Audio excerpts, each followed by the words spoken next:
हमारे कायद पर captain retired Safdar की नारेबाजी का ये मामला है। Additional IG special branch Imran Yakub Minhas दिल बर्दाश्ता हो गए। इमरान याकूब मिन्हास ने 2 माह की छुट्टी की दरख्वास्त दे दी। सिंध पुलिस के काम में बेजा मुदाखलत हुई। इमरान याकूब मिन्हास की जानिब से उनकी जानिब से कहा गया कि ऐसे माहौल में काम नहीं कर सकता।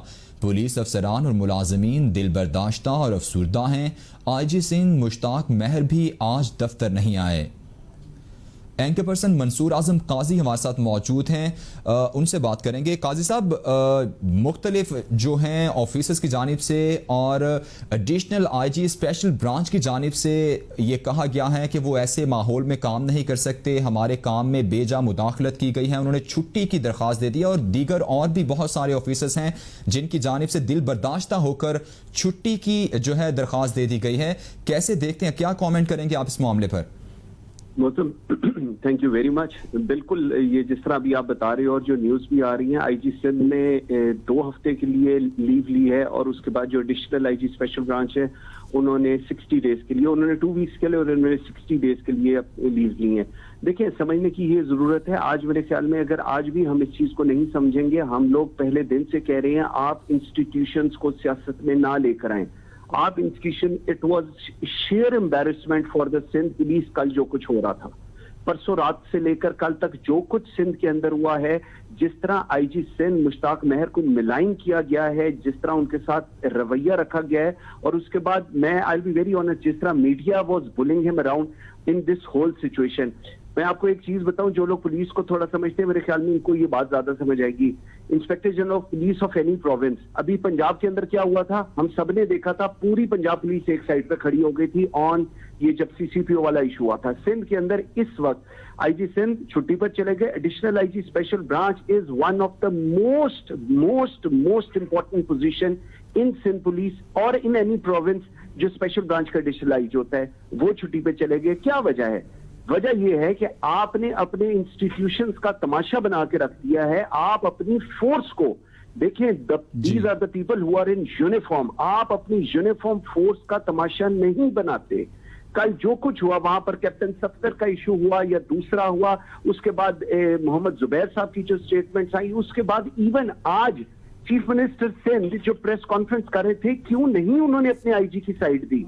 मेरा सवाल यह है कि यहां पर उस्मान गुलजार साइड नहीं देता, वहां पर मुराद अली शाह साइड नहीं दे रहे, तो आपने इन फोर्सेस को क्या अपने घर के मुलाजिम समझ के रखा हुआ है?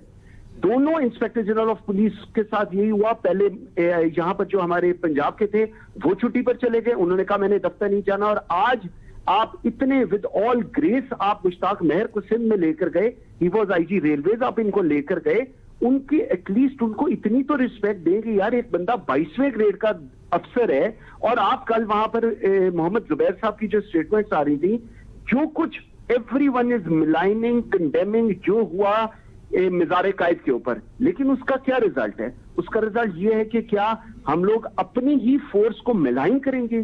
क्या उसका रिजल्ट ये है कि हमारा आईजी सिंध, मुझे इस वक्त, हम लोग वही बात करते हैं ना, हमें पाकिस्तान की बात करनी है, इस वक्त मेरे लिए तकलीफ पे चीज ये है कि हमारा आईजी सिंध अपने दफ्तर नहीं आ रहा। सेकंड नंबर की लार्जेस्ट फोर्स है सिंध की, पंजाब की नंबर 1 पे है, नंबर 2 पे सिंध की है, उसके बाद खैबर पख्तूनख्वा आती है। आईजी सिंध दफ्तर नहीं आ रहा। एडिशनल आईजी स्पेशल ब्रांच ने छुट्टी दे दी है, किस रीजन पे? कि जी ये जो कल और परसों के अंदर ये सब कुछ हुआ है, इसके अंदर जितनी हुकूमत इन्वॉल्व है उतनी ही ऑपोजिशन का किरदार है। आपने, हुकूमत ने अपनी तरफ से पूरी गेम खेली इस पूरे पीडीएम को तबाह करने के लिए, और ऑपोजिशन ने उसको बिल्कुल एनकैश किया और उन्होंने खुल के सबको बताया कि आज ये हुआ है, आज इस अदारे ने ये किया है, कल इस अदारे ने ये किया था। मुअज्जम, इस तरह मुल्क तबाह होते हैं, बनते नहीं। लेकिन बदकिस्मती ये है कि ये लोग समझने से कासिर हैं, क्योंकि सिर्फ और सिर्फ इन्होंने अपनी सियासत करनी है। मुझे बताएं, इस वक्त वहां पर जितने रिस्पेक्टिव डीआईजीज हैं, सिर्फ 2 एडिशनल आईजीज होंगे, जो आरपीओज होंगे, सखर और एक और जो वहां पर एडिशनल आईजीज। कौन इस वक्त बंदा होगा जो कहेगा जी मैं आईजी सिंध की पोजीशन पे बैठता हूं, नोइंग कि उनके साथ क्या हो रहा है? So it's very unfortunate. वहां पर अभी मेरी थोड़ी देर पहले से काफी सिंध के अफसरान से, बीएसपी जो थे वहां पर लगे हुए, उनसे बातचीत हो रही थी।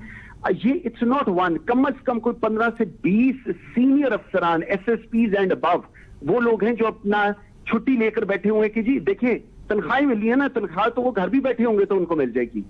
आप लोगों ने, हुकूमत और अपोजिशन, पाकिस्तान तहरीक इंसाफ और पीडीएम ने, दोनों ने कोशिश की है कि अपने हर इंस्टीट्यूशन को खराब करें, जिसकी एग्जांपल पहले पंजाब हम देखते रहे हैं। और उनके पास सबसे इजी टारगेट जो है, क्योंकि आपने पुलिस को इंडिपेंडेंट होने नहीं देना, झूठ बोलते हैं ये सारे 2019 का जी पुलिस एक्ट आया है और उसके बाद ये हो गई। आप लोगों की आज भी जिंदगी की मुसीबत ये है कि थाने में मेरी मर्जी का एसएचओ लगे और वो मेरी मर्जी के एफआईआर काटे, और एफआईआर नहीं काटेगा तो मैं थाने के बाहर बैठ के वहां पर धरना दूंगा। मुअज़्ज़म, आप मुझे बताएंगे, जो लोग हमारी बात सुन रहे हैं, मेरी आपकी ये 22 करोड़ अवाम की जरूरत है हम थानों के बाहर बैठ के धरने दें? हम नहीं दे सकते, लेकिन ये लोग देते हैं। ये लोग थानों के बाहर बैठ के धरने इसलिए देते हैं ताकि हम तमाशे लगाएं। अच्छा काजी साहब, मेरा सवाल आपसे ये है कि जिस तरह आप भी कह रहे हैं कि इस तरह मुल्क तबाह होते हैं, मुल्क चलते नहीं हैं, एक इंस्टीट्यूशन दूसरे इंस्टीट्यूशन के कहीं सामने आ रहा है, कभी पॉलिटिकल पार्टीज इंस्टीट्यूशंस के सामने आ रही हैं, तो ऐसे में हमारी डायरेक्शन किस तरफ जा रही है काजी साहब? हम फिर आखिर इसका एंड कैसे होगा? आप समझते हैं कि आज एक नेशनल डायलॉग की जरूरत है, तमाम बड़े बैठ के बात करें कि भाई हमने मुल्क को चला कहाँ लेके जाना है, हम क्या चाह रहे हैं, मुल्क के साथ करना क्या चाह रहे हैं? मुअज़्ज़ब, यही तो बात हम लोग कहते हैं। हम इवन कैपिटल के हर प्रोग्राम में ये बात कहते हैं कि कौम, मुल्क और सल्तनत की बात करो। आप कह रहे हो, आपने बहुत अच्छी बात की है, हम इदारों के साथ क्या कर रहे हैं। मुअज़्ज़म, हम जानबूझ के इदारों को इदारों के आगे खड़ा कर रहे हैं। मैं आपको ये चीज बड़े वसूख से बता सकता हूं, हमने जान के ये कराची की, इन सियासतदानों ने जान के कराची की सिचुएशन क्रिएट की। आज लाहौर के अंदर 200 बंदों के ऊपर एफआईआर कटवाई गई है, मुतय्यब खाना शादरा। आप मुझे बताएं, ये सियासत कर रहे हैं आप 80 की दहाई की बजाय आप तो 70 की दहाई में अब जा रहे हैं। आपका अगर ये ख्याल है, आप कितने लोगों को थानों में बंद कर लेंगे, आप कितने लोगों पे डंडे चला लेंगे?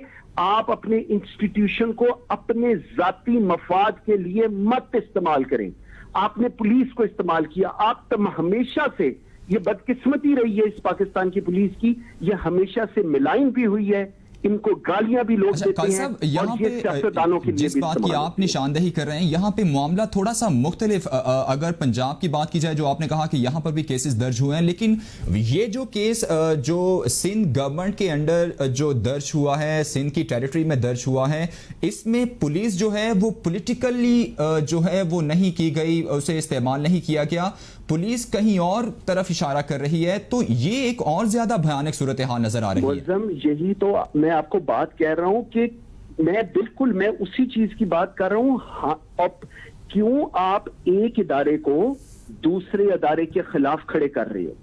सवाल आज ये है, सवाल ये है कि अगर आपकी एक सियासी जंग है तो उसको सियासत में लड़ो, उसको इलेक्शंस में लड़ो, उसको पार्लियामेंट के अंदर लड़ो। लेकिन जब आप एक यूनिफॉर्म्ड अदारे को दूसरे यूनिफॉर्म्ड अदारे के सामने खड़ा करोगे तो आप इंस्टीट्यूशन तबाह कर रही हो। आज सवाल ये चल रहा है, आपकी बात बिल्कुल ठीक है, आईजी सिंध का अंदर क्या कसूर है? मैं personally, I have not met him, but I personally know कि आईजी सिंध किस तरह का इंसान है। वो बंदा इस तरह का नहीं है, लेकिन आपने उस बंदे को इतना मिलाइन कर दिया, आपने सिंध पुलिस को इतना डिमोरलाइज कर इसके दिया। मुहर्रिकात जो भी होंगे, कैप्टन सफदर को गिरफ्तार करना इतना जरूरी, क्योंकि हमने माजी में भी देखा कि मज़ार कायद की गो के बेहुरमती तो नो डाउट वहां पे हुई है, लेकिन इस तरह के वाकयात पहले भी होते रहे हैं, तो तब भी कार्रवाई नहीं होती थी। इतनी क्या जो है जिसने भी ये काम करवाया, आपने कहा कि जो क्यों किया जा रहा है इस तरह, तो इतनी क्या जरूरत थी कैप्टन सफदर को गिरफ्तार करवाने की?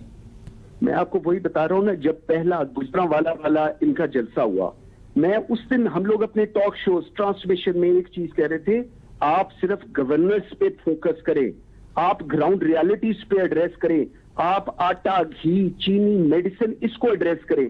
आप उसको एड्रेस नहीं कर रहे, आप एड्रेस करने चले हैं डंडे सोटे के साथ ऑपोजिशन को। जब आप ऑपोजिशन, जो मैं दोबारा कह रहा हूं, जो मज़ार कायद में हुआ, कायदे आजम हम सबके बाप की तरह हैं, उन्होंने पाकिस्तान बनाया, पूरा मुल्क उनकी उसी तरह इज्जत करता है। आज आपने वहां पर एफआईआर काटी, आपने मरियम नवाज को नहीं पकड़ा, आपने सफदर को इसलिए पकड़ा, कैप्टन सफदर को, because you wanted to create a situation. और आपने पकड़ाया किस तरह? ये आज चीफ मिनिस्टर सिंह साहब, वैसे तो पीडीएम के अंदर ये सारे हैं, लेकिन क्यों नहीं आज वो पूरी बात करके गए? बदकिस्मती ये है कि वही पहली वाली बात, आप एक इदारे को दूसरे इदारे के सामने खड़ा कर रहे हो, और जब इदारे एक दूसरे के सामने खड़े होंगे किस लिए? अपनी सियासत चलाने के लिए। आप डिलीवर करो, मैं देखता हूं आपको क्यों इदारों की जरूरत पड़ेगी। अगर ग्रास रूट लेवल के ऊपर आप लोगों को रिलीफ मुहैया कर रहे हो, मैं देखूं आपको इदारों की क्यों जरूरत पड़ती है। मौसम बैसाखियां तब इंसान इस्तेमाल करता है जब उसके पल्ले कुछ ना हो, sorry to use this word.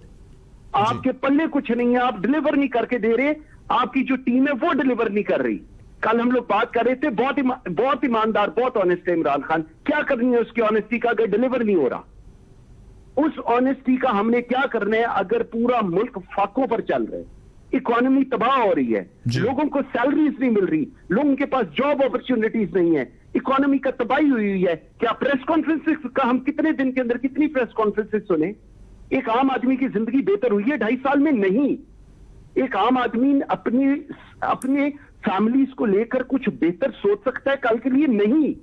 ये सवाल है जो इमरान खान को, हुकूमत को और ऑपोजिशन से पूछने चाहिए। हम लोग क्या कर रहे हैं? पुलिस को अंदर डाल दो, फलाने को अंदर डाल दो, एक दूसरे के सामने इन सबको खड़ा कर दो ताकि तमाशा लग जाए, हम इस मुल्क को तमाशा दिखाएं कि देखो मैं कितना पावरफुल हूं। और ये किसी के, आप सिर्फ डिलीवर करें, ठीक है, हुकूमत को सिर्फ डिलीवर करना पड़ेगा। बहुत शुक्रिया। मंसूर आजम काजी हमारे साथ मौजूद थे, आपने अपना वक्त दिया।